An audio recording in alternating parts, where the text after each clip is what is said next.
We're here. We are here at the FAFO stage. This is really bad. And if you appreciate my content, please engage with this video. I'm just going to read this to you.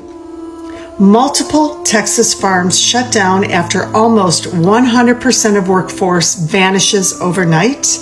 In a stunningly swift overnight change, some Texas farm operations had to shut down after losing virtually all of their workforce, an exodus triggered by the increase in immigration raids and increased enforcement.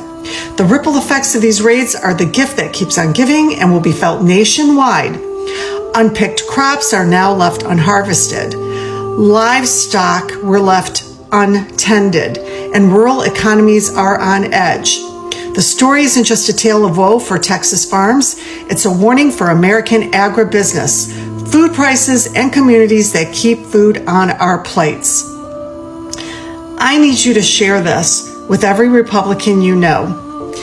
And you don't even need to wait for their response. They just need to know what's happening. And this is part of my line of work. I deal with commercial farmers, including these small farmers, as clients, and I cannot tell you how this is the beginning of the complete collapse of our economy under this Project 2025 administration that doesn't know what they're doing. You talk about the immediate shuttering of farms, because this is actually what's happening with the food, with the harvests that are lying there completely rotting. That is a loss of food to local food distributors, local grocery stores, local restaurants, hospitals. They sell their harvests, all sorts of vegetables, to businesses within the state of Texas. This is where you can go into your local grocery store, and now you're going to see hardly any vegetables or fruit, depending on what they're growing, or a shortage of meat. This is what's going to happen. Now, all of the other industries that support farming, you've got local pesticide, herbicide, fertilizer suppliers that are just, their sales are going to plummet. These farmers aren't going to be purchasing that. You've got H-2A workers who are now gone, migrant workers who are now gone. They were paying taxes. Even if they didn't have social security numbers, they were given tax numbers, tax ID numbers. So now you got millions of dollars just poof, gone overnight from these Texas communities. You've got trucking companies that are hired to haul the produce from the farms to the packaging plants. You've got packaging plants who wash the vegetables, grade the vegetables, pack the vegetables, whose sales are going to plummet. Now you're going to have other industries who don't employ either migrant workers or H-2A workers who are going to have layoffs. This is all under Republican leadership, not just from the White House, but from the Republicans that were elected in the state of Texas. And if you think this is going to stop at Texas, you've got another thing coming. And you want to know which farms are going to be impacted further down the road? They're going to be safe for now. There's a small percentage of farmers who are actually Democrats. And they understand how important it is to protect their employees, take care of their employees. Those employees who feel safe will keep showing up for work because they know the owners have their backs, which says something about these other farms where the employees are like, I'm too scared to show up. Let me add this final thing. This is going to impact farmers. They're at risk of going out of business. Who's going to jump in?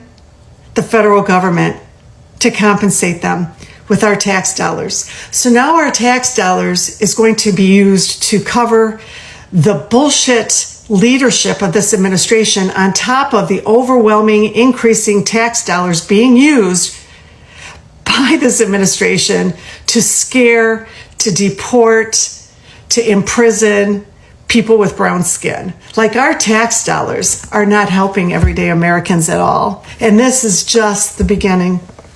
Under Republican leadership. Share this video.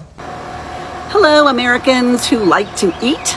I'm Linda, and I want to talk about empty grocery shelves. They are coming, and sooner than we think.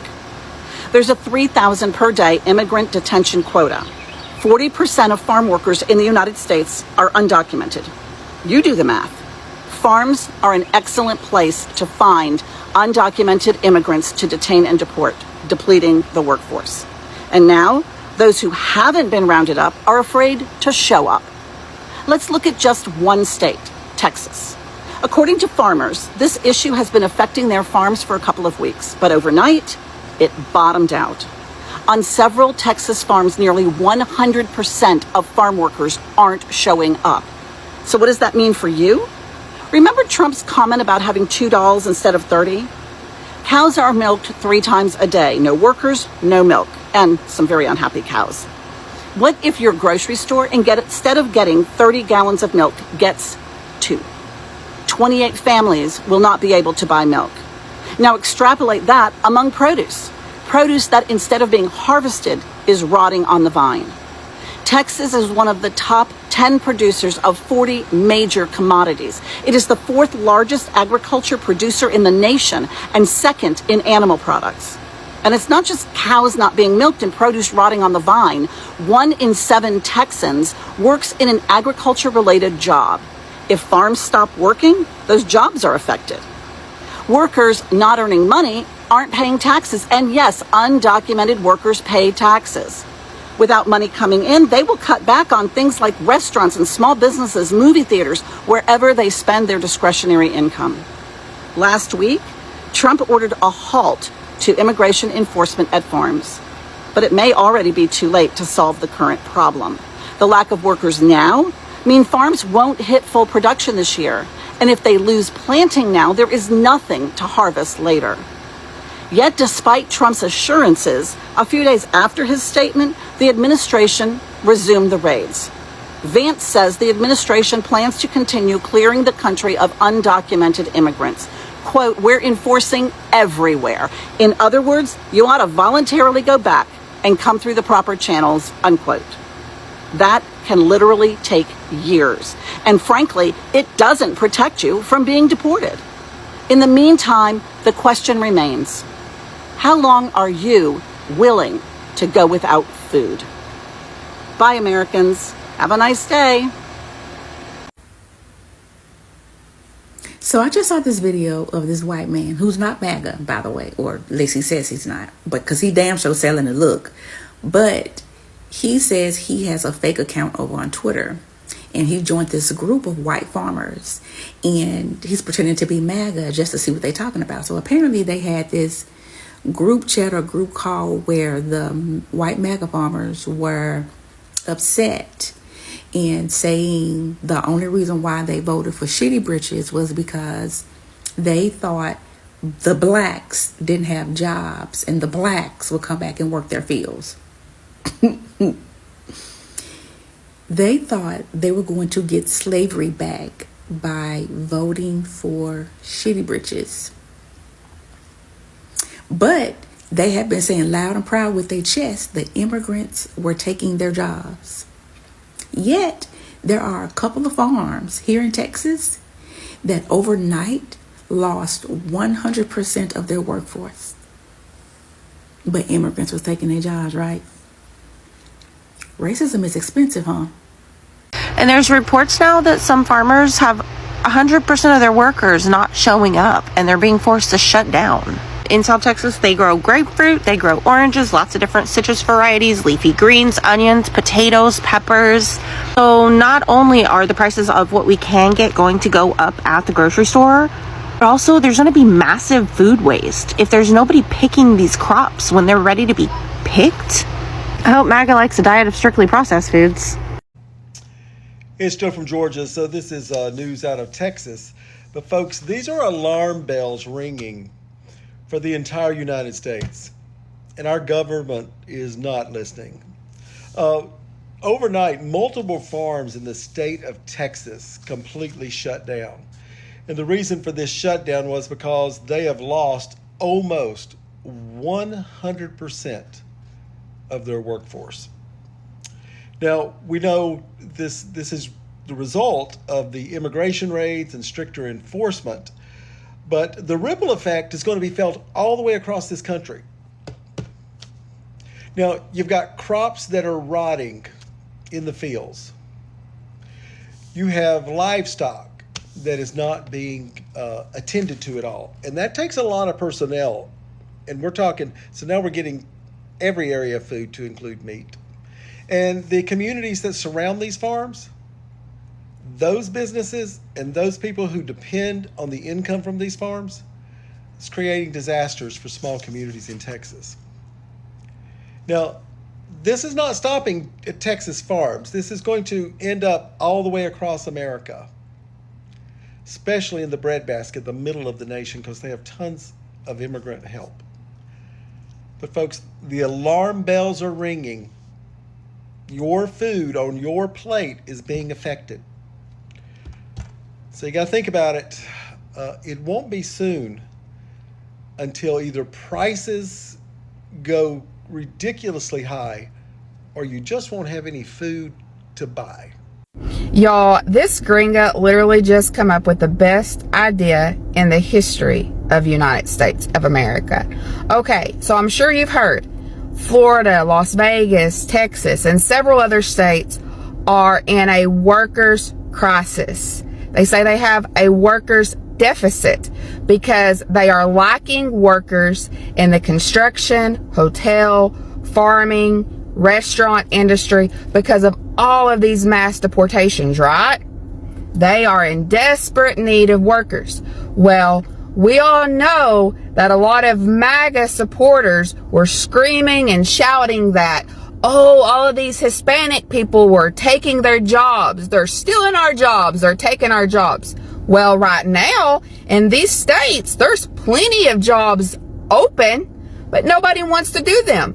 They enjoy drawing benefits and reaping benefits without having to work. Seems to be a very common problem.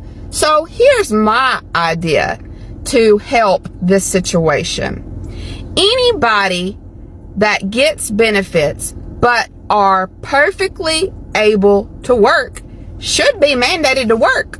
So we need to start detaining those individuals and bringing them to those job sites to do those jobs if they are getting benefits yet not employed.